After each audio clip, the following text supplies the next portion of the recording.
The Great Gospel of John, Volume 1.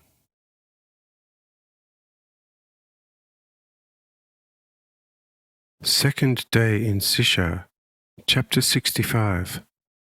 At Sishar, Cherith accompanies the Lord.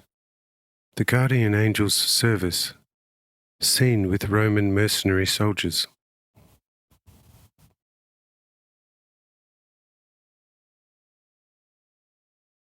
Cherith, nevertheless, would rather have me stay with him for the day. But I show him how there still are sundry sick in this district whom I want to visit along the way. Cherith therefore asks me whether he could at least accompany me back to town, and I grant this. He immediately gets ready, but also asks the youths to accompany him. But the youths say, "It is better for us to stay here, because the guests in the outhouse have reported you to the Romans as an insurgent, and your house would fare badly without us." This news utterly unsettles Cherith, and he asks with great agitation, what satanic person could have said such to the Romans, and what could have gotten into them? Says one youth, "Behold, there are merchants in Sishar who are not as fortunate as yourself. They cannot purchase castles and even less acquire large tracts of land, the way you have done in Arabia on the Red Sea. Such merchants therefore envy you your worldly fortune, and are filled with the desire to ruin you. They would also succeed this time if we were not with you. But because we guard you in the name of the Lord, not one of your hairs shall be bent. But make sure that you stay away from home for at least 3 days." This quietens Cherith down, and he makes haste to join me on the journey. As we move over the castle courtyard, a detachment of Roman mercenaries and thugs encounter us, making a halt and commanding us to stop. But I myself step forward, displaying the Nicodemus pass. But the commander says, "This is nothing in face of suspected treason." Say I, "What do you demand of us? You were moved to this step through the shameless lie of a bunch of grudges. But I tell you, there is not a true word in it. If you could lend your ear so willingly to a lie, then lend it the more to the open truth, for which you find more witnesses here than for the shameless lie of a few malcontents in town." Says the commander, "These are vain excuses and count nothing with me. Only by facing the accusers at court can truth be established. Hence come unhesitatingly to court, or force is applied."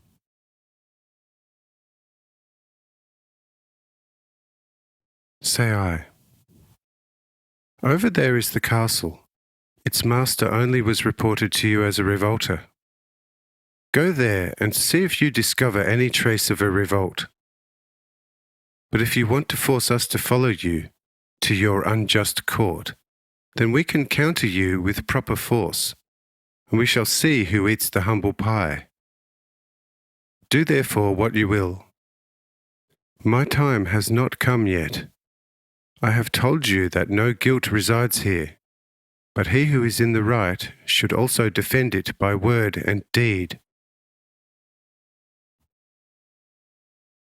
The commander looks over our large numbers and gives the order to catch and tie us up.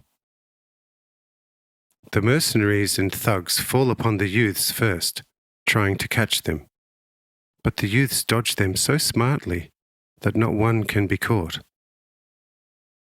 As the soldiers and thugs are exhausting and scattering themselves in trying to catch the youths seeming to disappear in all directions, I say to the commander, "It seems to me that it is getting hard for you to catch us.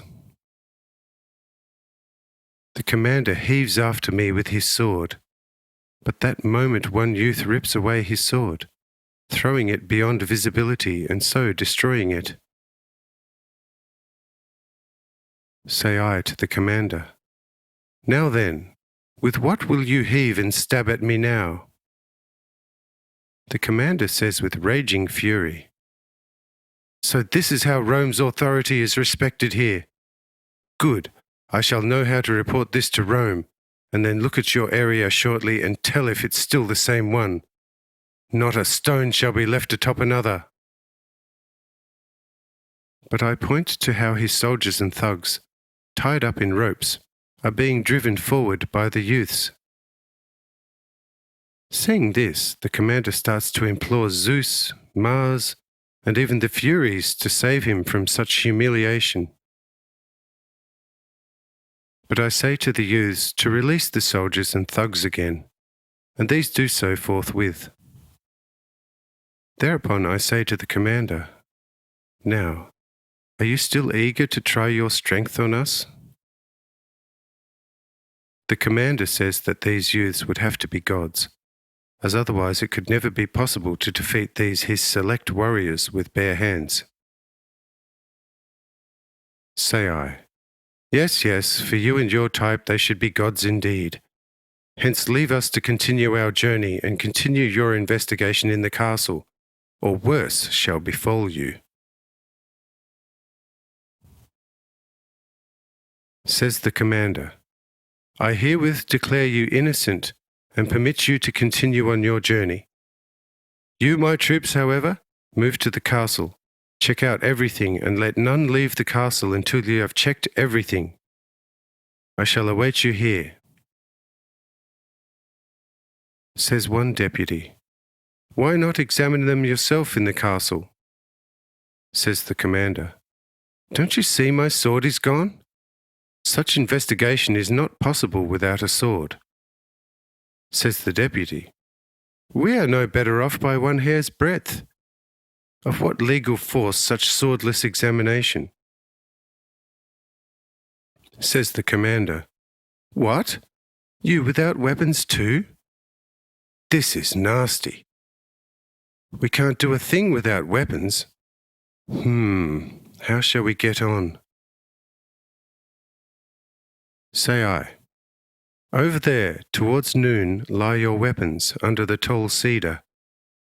Go and get them, as we fear you just as little with your weapons as without them." With this they move towards where their weapons rest.